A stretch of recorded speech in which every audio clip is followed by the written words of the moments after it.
자, 그 다음에 두 번째입니다. 논술 답안 작성에 대해서 간단히 말씀드리도록 하고, 좀 구체적인 내용은 프린트물을 보고 설명을 드릴 기회가 있을 겁니다. 먼저 문단 구성 간단하게 말씀드리면요. 우리가 문단은 형식적인 문단과 실질적인 문단으로 구분되는데, 논술문에서 실질적인 문단은 서론, 본론, 결론 이렇게 세 가지로 구성이 됩니다. 형식적인 문단은 눈에 보이는 형식을 보고 문단 구성을 파악하게 되는데, 논점 있다고 보시면 아시겠지만 논점이 총 4개 논점이 나옵니다. 예를 들어서 교육과정 하나의 논점, 뭐 4점, 교육평가 뭐 하나의 논점, 뭐 4점 이런 식으로 해서 이 4개 영역에서 4개 논점이 나옵니다. 그러면 본론 문단 구성 4문단으로 하시고 서론 1문단, 결론 1문단 이렇게 총 해서 6개 문단이 구성이 됩니다. 이제 형식적으로 본다면 이렇게 되는 거죠. 서론 1문단, 그 다음에 이제 본론 이렇게 4문단이 나오고, 그 다음에 마지막으로 이제 결론 문단 이렇게 되죠. 따지고 보면 얘가 이제 본론이죠. 얘가 본론이니까 실질적으로 본다면 이제 서론 1문단, 본론 1문단, 결론 1문단 이렇게 되는데, 형식적으로 본다면 이렇게 글자 들여쓰기, 글자 들여쓰기 하면 무조건 1문단이 구성이 됩니다. 이거는 세계의 공통 원칙이에요. 그러니까 여러분들이 이게 문단이다 아니다 구분 짓기 위해서는 글자를 반드시 들여쓰기 해주셔야 됩니다. 한 글자를 들여쓰든 뭐 2글자를 들여쓰든 그건 상관없는데, 어쨌든 글자 들여쓰기 해주시고 끝날 때까지 이 뒤쪽 비우면 안 되고 계속 여기 선을 맞춰서 이렇게 해주셔야 됩니다. 이렇게 쭉 이렇게. 그 다음에 두 번째 문단 구성할 때 역시 이제 글자 들여쓰기 해주면 새로운 문단이 구성됐구나 형식적으로 알려주는 거죠. 그 다음에 이제 문단과 문단 사이에 요 줄이 있는데, 우리가 총 전체적으로 시험 답안지가 2면이 나가죠. 25줄씩 해서 총 50줄이 됩니다. 한 면씩 25줄입니다. 그럼 따져보면 이 2면을 다 채운다라고 가정했을 때, 서론은 5줄, 결론 5줄, 그 다음 본론 4문단으로 구성해야 되니까 10줄씩 채우면 40줄이 되고, 서론 결론 합쳐서 50줄이 되죠. 그죠? 그럼 2면을 꽉 채웠을 때, 이렇게 이제 원칙적으로 보면 서론 5줄, 결론 5줄, 그 다음에 본론 각 10줄씩 되는데, 이렇게 채우는 사람 없어요. 시간적으로도 불가능합니다. 60분 안에 이걸 다 채운다는 거고, 채운다는 건 불가능하고, 또 그렇게 할 필요도 없습니다.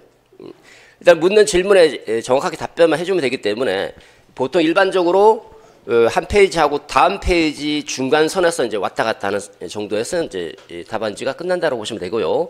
그래서 다시 정리해 보시면, 서론 한 3줄에서 5줄 사이로 끝납니다. 5줄까지 갈 경우는 별로 없을 거예요. 결론도 마찬가지예요. 3줄에서 5줄 사이 이렇게 끝내고, 본론 각 문단별로 보통 원칙적으로 10줄을 꽉 채워야 되지만 보통 한 6줄에서 8줄 정도가 나옵니다. 보통 답안지 써보시면 이래요. 대부분 다. 이렇게 구성이 된다고 보시면 돼요. 이렇게 해서 다음 페이지에 한 중간 정도 선에서 이제 답안지가 완성이 됩니다. 물론 한 페이지를 채우고도 고득점 받으신 분들도 꽤 있어요. 근데 이제 써보면 보통 다음 페이지가 넘어가게 됩니다. 설명 좀 하다 보면. 이렇게 이제 형식적으로 문단 구성이다라고 보시면 되겠고요.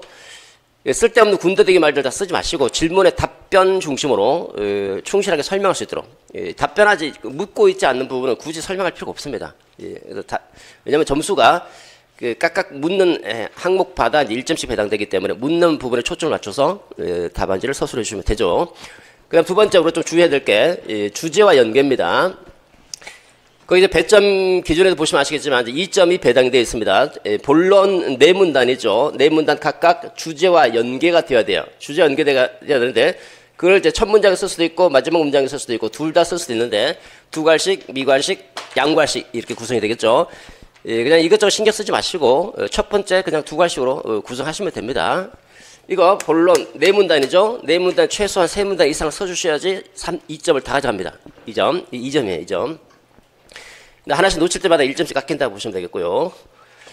그 다음에 항목화, 2가지를 쓰시오 뭐 이렇게 제시가 되어 있다. 그러면 이 2가지를 서술하라 그러면 여러분들 그냥 쭉 줄걸로 이렇게 이제 2가지를 서술했다 이렇게 하시는 분들 종종 있는데, 이러면 이게 하나인지 2개인지 구분이 안 될 때도 있어요.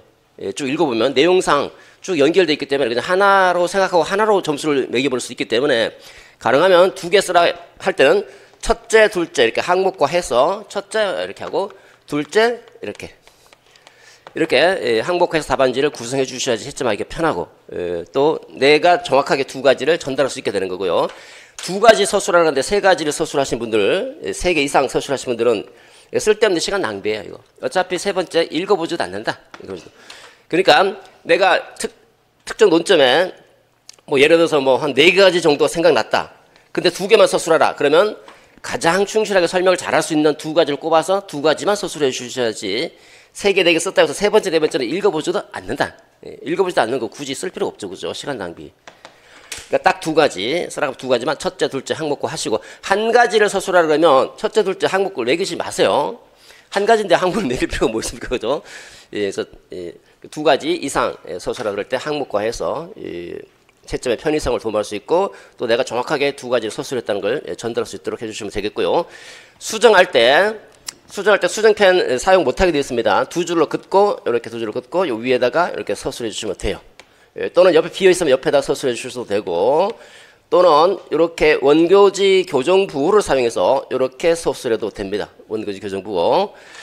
근데 일반적으로 두 줄을 긋고 위에다 쓰면 돼요. 아니면 밑에다 이렇게 이제 줄이 있다 그러면 이렇게 뭐라 썼다 내가 그러면 여기다가 이제 두 줄을 긋고 쓰는데 요 줄에 걸쳐서 쓰시면 돼요. 이렇게 걸쳐서 요 줄을 넘어가면 안 돼요. 넘어가 버리면 이 위의 내용으로 간주하기 때문에 걸쳐서 서술해 주시고 그 다음에 글자를 내가 이제 깜빡해서 글자를 여기다 삽입을 해야 되겠다.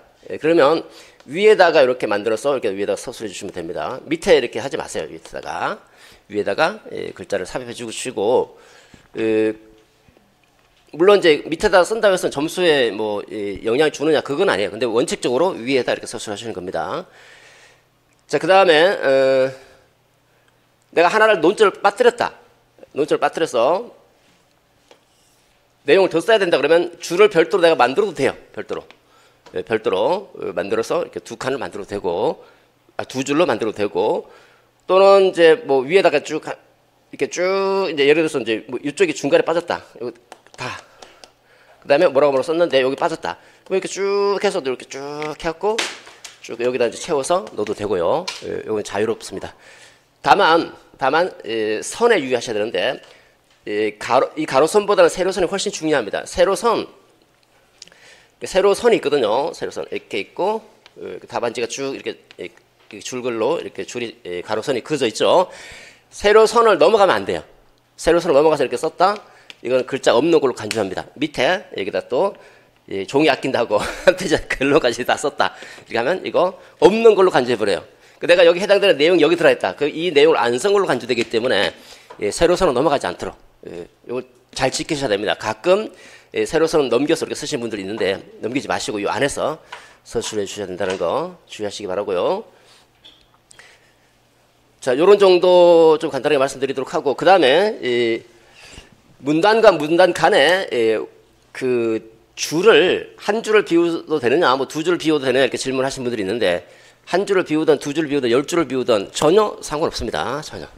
그래서 어떤 분들은 이제 보기 좋게 서론 쓰고 한 줄 비우고 첫 번째 문단 본론 그 다음에 한 줄 비우고 또 두 번째 문단 본론 한 줄 비우고 이렇게 서술하시는 분들도 있고 그냥 줄 비우지 않고 쭉쭉 붙여서 서술하시는 분도 있고 또는 어떤 분들은 붙였고 비우고 붙였고 이렇게 서술하는 분도 있는데 전혀 상관없다. 전혀.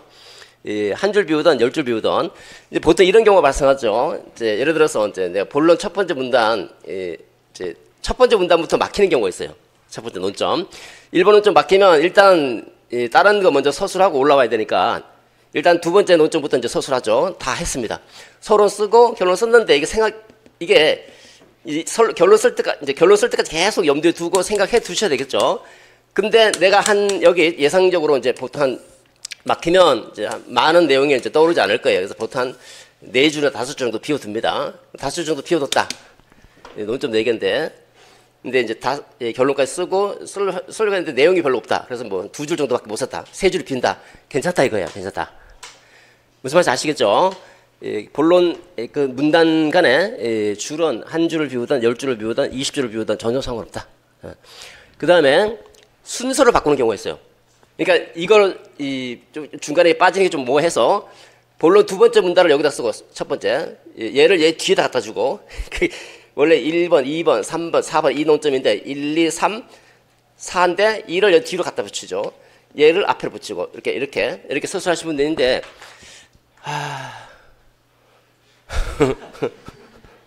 근데 아마 제가 볼 때 채점을 하는 데는 크게 영향을 주진 않을 것 같은데 이 전체가 하나의 완성된 글이기 때문에 이렇게 되면 좋은 건 논리가 좀 이상합니다. 서론에서 내가 이렇게 서술하겠다 써놓고 여기 순서를 바꿔버리면 조금 이상하죠, 그죠?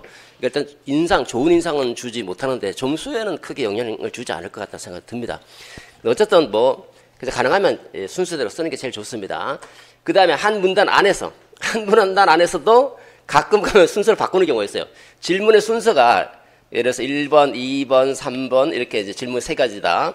근데 2번이 생각나니까 2번 쓰고 3번 쓰고 1번은 뒤에다 쓰는 거예요. 이제 생각나면 쓰고 생각 안 나면 안 쓰겠다 이거죠, 그죠?